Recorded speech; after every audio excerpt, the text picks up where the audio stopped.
चुनावी बिगुल बज चुका है। विधानसभा चुनाव के लिए दिल्ली सज चुकी है। मतदाताओं को लुभाने के लिए सभी पार्टियां जमकर कोशिशें कर रही हैं, जमकर दांव लगा रही हैं। टिकट बंटवारे से लेकर चुनावी घोषणाओं तक इस बार पार्टियां एक तरीके से कह लीजिए कि खुले मंच के साथ वोटरों को लुभा रही है। बीजेपी ने अब तक 3 लिस्ट जारी की है, जिसमें 59 उम्मीदवारों के नाम पर मुहर लग चुकी है।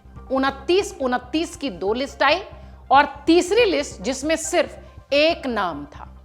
दूसरी लिस्ट में बीजेपी ने मौजूदा विधायक का टिकट काट दिया था, जिस पर पार्टी के भीतर बवाल हुआ ऐसी चर्चा है और कहा यह गया कि जब टिकट कटा, दूसरी लिस्ट आने के थोड़ी ही समय बाद तीसरी लिस्ट आ गई। नाराज विधायक को मनाने के लिए बीजेपी को यह तीसरी लिस्ट जारी करनी पड़ी, जिसमें उन्हीं का नाम था जो खफा हुए बताए जा रहे थे।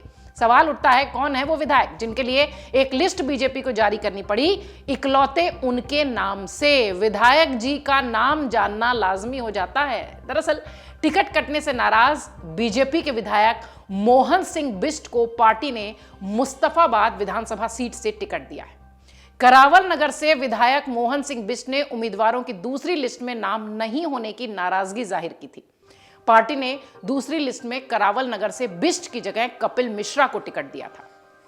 करावल नगर से 5 बार चुने गए निर्वर्तमान विधानसभा में सबसे वरिष्ठ बीजेपी विधायक मोहन सिंह बिष्ट ने कहा कि कपिल मिश्रा को उनकी जगह लाने का पार्टी का फैसला गलत है। मोहन सिंह बिष्ट ने टिकट कटने पर खुलकर आपत्ति दर्ज की, नाराजगी जाहिर की।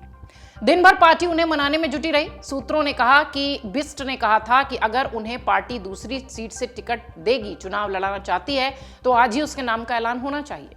सूत्र यह भी कहते हैं कि इसी वजह से पार्टी ने एक उम्मीदवार के नाम वाली तीसरी लिस्ट जारी करके बिष्ट को मुस्तफाबाद विधानसभा सीट से उम्मीदवार बना दिया। दूसरी सीट से चुनाव लड़ने पर भी बिष्ट ने अपनी बात रखी। बातचीत में मोहन सिंह बिष्ट ने कहा कि दूसरी विधानसभा सीट से चुनाव लड़ने की अगर बात है तो मैं नहीं लड़ूंगा। मेरे करावल नगर के लोगों से पारिवारिक रिश्ते हैं, मैं यहां के लोगों को नहीं छोड़ना चाहता हूं। मैं दूसरी जगह से चुनाव क्यों लड़ूं?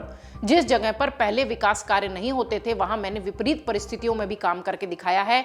अब विधानसभा की एक रिपोर्ट भी देखिए, जिसमें कि करावल नगर के लिए 1-1 रुपए का बजट जारी नहीं हुआ था, लेकिन फिर भी करावल नगर में आप घूम कर देख लीजिए, पता चल जाएगा कि मैंने विकास पर काम किया है। मोहन सिंह बिष्ट ने दूसरी जगह से टिकट मिलने पर लेकर अपनी जो प्रतिक्रिया दी है वो भी सुर्खियों में है। टिकट कटने से नाराज थे वो। मोहन सिंह बिष्ट ने टिकट काटे जाने पर नाराजगी जाहिर की। उन्होंने कहा कि मैं अपने साथ अन्याय होने नहीं दूंगा, इसके खिलाफ मैं आवाज उठाऊंगा। मैं ये भी बताऊंगा कि जमीनी आदमी की हकीकत दरअसल क्या है। बीजेपी विधायक कहते हैं कि मेरे साथ यहां की जनता खड़ी है। पिछली बार मैं 97,000 से अधिक वोटों से जीता था। इस बार मैं 1 लाख से अधिक वोटों के साथ जीत दर्ज करूंगा।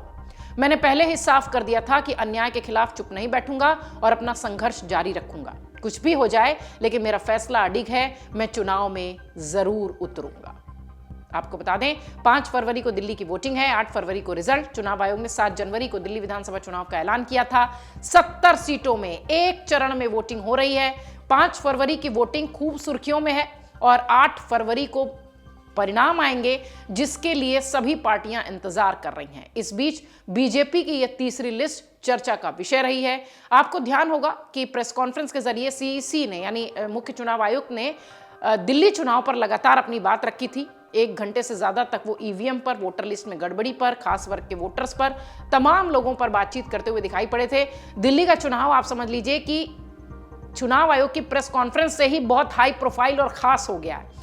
इस वजह से भी सभी का ध्यान इसी ओर है।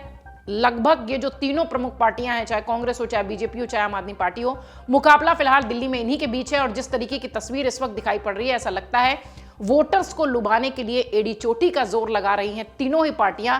इस बीच बीजेपी की तीसरी लिस्ट ने चौंकाया है। विधायक जी की नाराजगी की वजह से बीजेपी को तीसरी लिस्ट लानी पड़ी है, जिसकी चर्चा विपक्षी खेमे में भी खूब हो रही है। अमर उजाला जीवांजलि के सारथी की मदद लें और महाकुंभ में स्नान जरूर करें।